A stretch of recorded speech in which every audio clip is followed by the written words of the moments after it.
পৃথিবীতে 2.3 বিলিয়ন খ্রিস্টান, 2 বিলিয়ন মুসলিম, 1.1 billion Hindu, 500 million বৌদ্ধ এবং 15 মিলিয়ন ইহুদি আছে। এরকম মোট 4300 ধর্ম রয়েছে পৃথিবীতে। এমন পরিস্থিতিতে কিছু মানুষ প্রশ্ন করেন, এতগুলো ধর্ম থাকতে আমি ইসলামকে কেন বেছে নেব? আমরা কিভাবে বুঝবো যে ইসলামই সত্য ধর্ম? এটা কি যুক্তি দিয়ে প্রমাণ করা সম্ভব? একে আমরা দার্শনিক দেকার্তের খুব মজার একটা কৌশলের সাহায্যে প্রমাণ করব। এর নাম হলো দেকার্তের সংশয়বাদ। সংক্ষেপে বললে তিনি বলছেন, ধরা যাক আপনার আপেল ভর্তি একটি ঝুড়ি আছে। আপনি ঝুড়িতে হাত ঢুকিয়ে একটি তাজা আপেল বের করে নিলেন। যখন আপনি আবারও ঝুড়িতে হাত দিলেন এবং এইবার যদি একটি পচা আপেল হাতে আসে, পচা আপেলগুলো বেছে ফেলে দিতে হলে একটা একটা করে আপেল হাতে নেবেন না। কোন আপেলটা তাজা আর কোনটা নয় সেটা দেখতে যাবেন না, বরং পুরো ঝুড়িটি খালি করে নিয়ে এরপর একে একে ভালো আপেলগুলো ঝুড়িতে রাখতে থাকুন। আজকের ইস্যুতেও একই কৌশল অবলম্বন করা যাক। আমি বলতে চাইছি, একে একে 4300 ধর্মকে যাচাই করা কি সম্ভব? আমার তো মনে হয় না। আমরা মহাবিশ্বে ছড়িয়ে থাকা সূত্রগুলোকে যুক্তি আর কার্যকরণ দিয়ে বোঝার চেষ্টা করি। একটি সত্য ধর্মে কি কি শর্তাবলী থাকা উচিত সেটা নির্ধারণ করা যাক। এই সূত্রগুলো দিয়ে আমরা একটি প্রশ্নের সরাসরি উত্তর খুঁজব, কেন ইসলাম? এখন একটা বিল্ডিং তৈরি করার সময় আপনি প্রথমে ফাউন্ডেশন তৈরি করবেন, তাই না? কয়েকটি ধাপ পার করতে হবে। এই ইস্যুতে ফাউন্ডেশন থেকে শুরু করে আমরা একে একে বিষয়গুলো বাদ দিতে থাকবো। সেক্ষেত্রে আমাদের ফিল্টারগুলো হবে, সৃষ্টিকর্তা কি আছেন? ধর্মের কি প্রয়োজনীয়তা আছে? যদি ধর্মের প্রয়োজনীয়তা থাকে তাহলে কি পবিত্র গ্রন্থ বা নবীর প্রয়োজন কি আছে? প্রথমে এই বিল্ডিং এর ফাউন্ডেশন নিয়ে ভাবা যাক। সেটা হলো সৃষ্টিকর্তার অস্তিত্ব আছে কিনা। আপনি হয়তো একে প্রমাণ করার বিভিন্ন উপায়ের কথা ভাবছেন, কিন্তু আজ আমাদের দৃশ্যমান মহাবিশ্ব থেকেই এই প্রশ্নের উত্তর খুঁজে নেওয়া যাক। এখন আমি যে উদাহরণটা দিতে যাচ্ছি সেটা বুঝতে হলে একটু মন দিয়ে শুনুন। পদার্থবিজ্ঞান বলে, যদি কোনো কাজ সম্পন্ন হয় তাহলে সেই কাজ করতে পারার জন্য অবশ্যই একটি শক্তির অস্তিত্ব আছে। যে একজন সৃষ্টিকর্তা আছেন যিনি আমাদের বোঝেন, কাজটি করার জন্য তার যথেষ্ট শক্তি থাকতেই হবে। যেমন আমি যদি একটি শিশুকে প্লেন ঠেলতে দেখি, আমি অবশ্যই তখন এর পেছনে অন্য কাউকে খুঁজবো, যেহেতু সেই শিশুর পক্ষে এই কাজ সম্ভবই নয়। আমি বরং বলবো প্লেনটি সরানোর পেছনে একটা যান্ত্রিক পদ্ধতি বা এরকম কিছু আছে। এমনকি আমি যদি সচক্ষেও দেখি যে শিশুটি প্লেনটিকে ঠেলছে, আমার মন তাৎক্ষণিকভাবে বলবে শিশুটির প্লেন সরানোর মতন যথেষ্ট শক্তি নেই। আমি শিশুটির আড়ালে থাকা সত্যিকারের সক্ষম ব্যক্তিটিকে খুঁজতে শুরু করব। আর যুক্তি এটাই বলে, তাই না? এই উদাহরণের মতোই যখন আমরা মহাবিশ্বে তাকাই, যেমন আমরা দেখি যে গাভী দুধ উৎপাদন করছে, গাভী তার দুধে থাকা ইমিনো অ্যাসিডের কথা জানে না। যে মানুষেরা দুধ পান করে তাদের শরীরে এর প্রয়োজনের কথাও সে জানে না, কিন্তু সে ঠিক প্রয়োজন মাফিক দুধই যোগান দেয়। তার উপর সে এমন কিছু খেয়ে এর যোগান দেয় যার সাথে এর কোনো সম্পর্ক নেই, ঘাস। আমরা যদি অন্যভাবে দেখি, উৎকৃষ্ট মানের মধু তৈরির পেছনে আমরা বিষধর মৌমাছিকে সব পরিশ্রম করতে দেখি। মধু তৈরির সময় এতে থাকা উপাদানের কথা মৌমাছি জানতে পারে না। আবার মৌমাছির শরীর, এর কোষ, কিন্তু যারা এই মধু খাবে তাদের প্রয়োজনের কথা জানে না। কিন্তু তার তৈরি মধু মানুষের রোগ মুক্তিতে ভীষণ কার্যকরী। আমরা এবার ঘাড় ঘুরিয়ে অন্যদিকে তাকাই। আমরা দেখি শুকনো বিস্বাদ রঙহীন মাটি থেকে গাছপালা রসালো, মিষ্টি আর রং বেরঙের ফল উৎপন্ন করছে। গাছের বীজ কিন্তু জানে না আমরা কেমন স্বাদ পেতে যাচ্ছি, কেমন ঘ্রাণ আমার নাকে ভালো লাগবে তাও গাছ জানে না। গাছ জানে না আমার চোখ কি দেখতে পছন্দ করে। গাছ আমার শরীরের প্রয়োজন জানে না। বীজ অবস্থায় এটা ছিল সাধারণ, স্বাদহীন, গন্ধহীন। এর থেকেই শত শত এমন ফল পাওয়া গেছে যার স্বাদ আমার জিহ্বার সাথে খাপ খায়, এমন একটা ঘ্রাণ যা আমার নাকের সাথে খাপ খায়, এমন সৌন্দর্য যা আমার চোখ জোড়ায়, আবার আমার শরীরের জন্য উপকারী। ঠিক এই মুহূর্তে আমার মস্তিষ্ক সাথে সাথে আমাকে বলে যে যাদের দেখে মনে হচ্ছে তারা এইসব কিছু ঘটিয়ে চলেছে, এই কাজগুলো করার মতো দক্ষতা তাদের নেই। মানে এটা খুব মজার, এমন কাউকে এমন কিছু দিচ্ছে যা তার কাছে নেই, কিন্তু সাধারণভাবে এটা অসম্ভব। এটাকে একটা উদাহরণের সাহায্যে ভাবা যাক। ধরা যাক আমার হাতে ধরা কাপড়টা একটা পর্দা আর আমাকে দেখা যাচ্ছে না। এই পর্দাটি একটা কলম হাতে নিয়ে কবিতা লিখলো, ছবি আঁকলো। সবাই বলবে যে দৃশ্যত এই কাপড়টা এই কলমটাকে পরিচালনা করছে, কিন্তু স্বাভাবিক যুক্তি অনুযায়ী আপনি অবশ্যই ভাববেন যে কাপড়টার পেছনে কোনো শক্তি আছে। ঠিক এই উদাহরণের মতো যে সমস্ত ঘটনা নিয়ে আমরা কথা বললাম, পরিষ্কারভাবে এর পেছনে একজন সৃষ্টিকর্তা আছেন যিনি এসব নিয়ন্ত্রণ করছেন। আমরা যদি এই উদাহরণগুলো পরিষ্কারভাবে বুঝে থাকি তাহলে আমাদের মনের চোখ দিয়ে আমরা দেখতে পাবো যে একজন সৃষ্টিকর্তা আছেন যিনি আমাদের বোঝেন, যিনি পর্দার আড়ালে কাজ করেন এবং আমাদের প্রয়োজন অনুসারে সবকিছু বাস্তবায়ন করেন। এখন যদি প্রথম ফিল্টার পরিষ্কার হয়, বৌদ্ধ ও জৈন এর মতো ধর্ম এবং নাস্তিকবাদ, অজ্ঞেয়বাদ, প্রকৃতিবাদ এবং সংশয়বাদের মতো দর্শন বাদ পড়ে যায়, কারণ একজন সৃষ্টিকর্তা থাকতেই হবে, আপনি তাকে যে নামেই ডাকুন না কেন। এখন আমাদের দ্বিতীয় ফিল্টারের কথা ভাবা যাক। এক্ষেত্রে আমরা যুক্তিবিজ্ঞানের তুলনামূলক পদ্ধতি ব্যবহার করব। ব্যাপারটাকে আমি এভাবে বলবো, আমরা যখন চারপাশে দেখি যে কোনো সময় যে কোনো জায়গায় এই নিয়মটা ধ্রুব। যদি আমরা চোখের সামনে কোনো কাজ, পণ্য দেখি, পণ্য নির্মাতা এর সম্পর্কে সবচেয়ে ভালো জানবে। আবার যখন কেউ নিয়ে কথা বলতে যাবে, যিনি এটা বানিয়েছেন তারই সবচেয়ে বেশি অধিকার এটি নিয়ে কথা বলার। যেমন আমি যখন একটা ফোন কিনি সেটার সাথে একটা ইউজার ম্যানুয়াল থাকে, তাই না? সেটা দেওয়ার মাধ্যমে প্রস্তুতকারী কোম্পানি কিন্তু আমাকে এরকম জানিয়ে দিচ্ছে যে এই ফোনটা আমরা বানিয়েছি, তাই যৌক্তিকভাবে আমরা এই সম্পর্কে সবচেয়ে ভালো জানি, একেবারে ছোটখাটো ডিটেল পর্যন্ত। আর এই ম্যানুয়ালটা দিয়ে আমরা সেই ব্যাপারটা স্পষ্ট করছি। একেবারে সাধারণ পণ্যেও সেটা থাকে। এরপর আমাদের মাথায় এই প্রশ্নটা আসে, যদি সাধারণ কোনো পণ্যেও ইউজার ম্যানুয়াল থাকে, এমনটা কি সম্ভব যে মহাবিশ্বের সৃষ্টিকর্তা যিনি মানব জাতিকে সৃষ্টি করেছেন ও পৃথিবীতে পাঠিয়েছেন, তিনি তাদের দিক নির্দেশনার জন্য কোনো ম্যানুয়াল পাননি? ইতিহাস জুড়ে সমগ্র মানব জাতি এই প্রশ্নগুলো করে চলেছে। কে আমি কোথা থেকে এসেছি, কোথায় আমার গন্তব্য, আমার জীবনের মানে কি?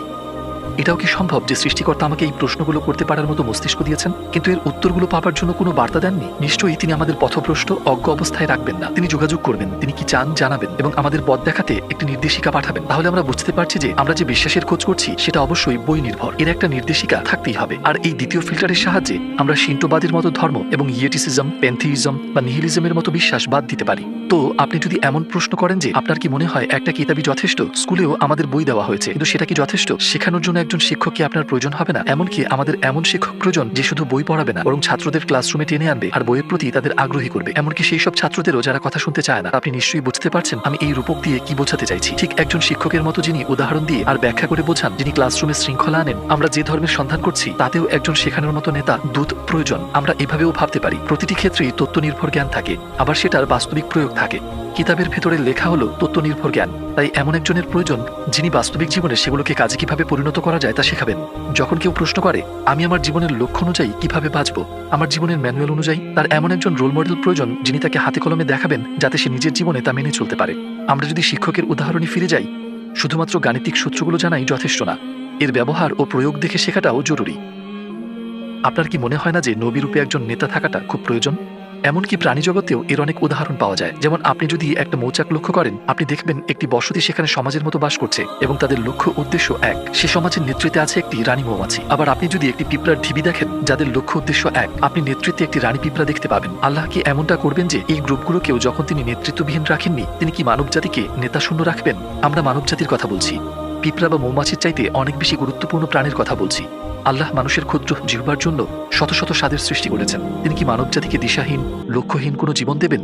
তিনি তাদের রাসূল পাঠিয়ে পথ নির্দেশ করবেন না? এমনটা কি হতে পারে? আমরা যদি এই উদাহরণটাও পুরোপুরি বুঝে থাকি, এই তৃতীয় ফিল্টারের সাহায্যে আমরা হিন্দুইজম, কেওডাইজম, দ্রুজের মতো বিশ্বাসগুলোকে বাদ দিতে পারি, যারা কোনো রাসূলে বিশ্বাস করে না। আমি এটাও একটু বলে দিতে চাই, আমরা যে ধর্মটাকে খুঁজে চলেছি তাতে নবীর মাজেজার উল্লেখ থাকতে হবে। আমরা শুরুতেই বলেছি যে পৃথিবীতে 4300টির মতো ধর্ম রয়েছে। যখন আমরা এই তিনটা ফিল্টার ব্যবহার করে সমস্ত ধর্ম এবং দর্শনের মূলে পৌঁছানোর চেষ্টা করি, আমাদের হাতে শুধুমাত্র 3টি ধর্ম থাকে, খ্রিস্টিয়ানিটি, জুডাইজম এবং ইসলাম।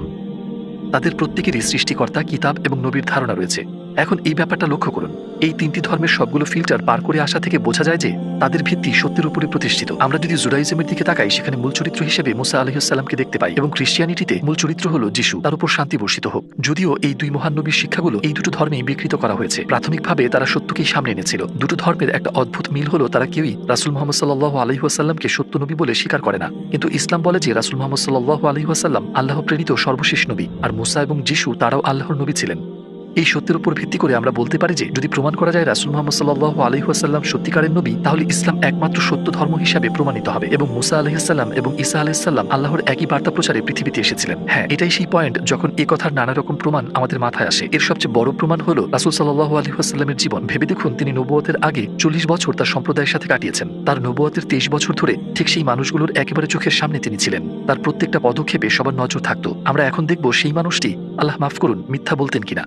যুক্তির খাতিরে আমরা জানি যে মানুষগুলো পদমর্যাদায় ভীষণ কাছাকাছি, তারা একে অন্যের অনুকরণ করে থাকেন, কিন্তু অন্যজনের চাইতে কারো মর্যাদা যত কম হয় তাকে অনুকরণ করা ততই কঠিন হয়ে পড়ে। যেমন ইবনে সিনার কথা ভাবুন, যাকে পশ্চিমা বিশ্ব আবিসিনা নামে চেনে। এক প্রতিভাবান চিকিৎসক যার লেখা বই শতাব্দী জুড়ে পৃথিবীর বিভিন্ন বিশ্ববিদ্যালয়ে পড়ানো হয়েছে। একজন অশিক্ষিত ব্যক্তি ঠিক কতটুকু আবিসিনার অনুকরণ করবে বা তার নাম ভাগাবে? কোনো শহরে গিয়ে যদি সে বলে আমি আবিসিনা, ঠিক কতজন তাকে বিশ্বাস করবে? কিছু সময় পর যারা তার সাথে সময় কাটাবে, তার আচরণ আর কার্যকলাপ দেখে বোঝা যাবে যে সে মিথ্যাবাদী। একজন গরিব জোচ্চোর সুলতানের অনুকরণ করতে পারে না। খুব অল্প সময়ে তার চলন বলনে এটা স্পষ্ট বোঝা যাবে যে সে একজন জোচ্চোর। ধরা যাক সে অনুকরণে সফল হলো, কিন্তু কতদিন ধরে সে মানুষকে ধোঁকা দিতে পারবে? কিছু সময় পর কোনো না কোনো ভাবে তার মিথ্যা ধরা পড়ে যাবে। আমরা কি এই যৌক্তিক তুলনা রাসূল মুহাম্মদ সাল্লাল্লাহু আলাইহি ওয়াসাল্লামের ক্ষেত্রে প্রয়োগ করতে পারি? তার প্রচারিত ধর্ম তার সম্পর্কে আমাদের জানায় তিনি এমন একজন ব্যক্তি যাকে আল্লাহ অসংখ্য মানুষের মধ্য থেকে নবী মনোনীত করেছেন। তিনি আল্লাহ সুবহানাল্লাহু তাআলার পক্ষ থেকে সমগ্র মানব জাতির জন্য প্রেরিত নবী। তিনি সর্বশ্রেষ্ঠ এবং মানব জাতির মধ্যে তার আখলাক সর্বোত্তম। এখন এখানে দুটো সম্ভাবনা রয়েছে, হয় এর পুরোটাই সত্যি, না হয় আল্লাহ মাফ করুন তিনি মিথ্যাবাদী। কিন্তু এটাও মনে রাখতে হবে যে ব্যক্তি তাকে মিথ্যাবাদী বলবে তাকে কোনো সাধারণ মিথ্যাবাদী হিসেবে দেখবে না, তাকে আপনার ইতিহাসের সবচেয়ে বড় মিথ্যাবাদী বলে ভাবতে হবে, কারণ তিনি এতখানি উচ্চ মর্যাদায় থাকা নিয়ে মিথ্যা বলেছেন। আপনার তাকে এমন একজন ভাবতে হবে যে সৃষ্টিকর্তা মানে না, তিনি শাস্তি দিতে পারেন সেই ভয় তার নেই, এবং আল্লাহর নামে তিনি মিথ্যা বলেন। ধরে তিনি মিথ্যা বলেছেন,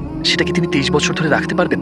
অনেকেই মনে করেন রাসূল সাল্লাল্লাহু আলাইহি ওয়াসাল্লাম খুব অল্প মানুষের সাথেই মিশতেন, কিন্তু এ কথা একেবারেই সত্যি নয়। তার নবুয়তের সময় তার আশেপাশের হাজারো মানুষ তার সবগুলো দিক নিজের চোখে দেখেছে।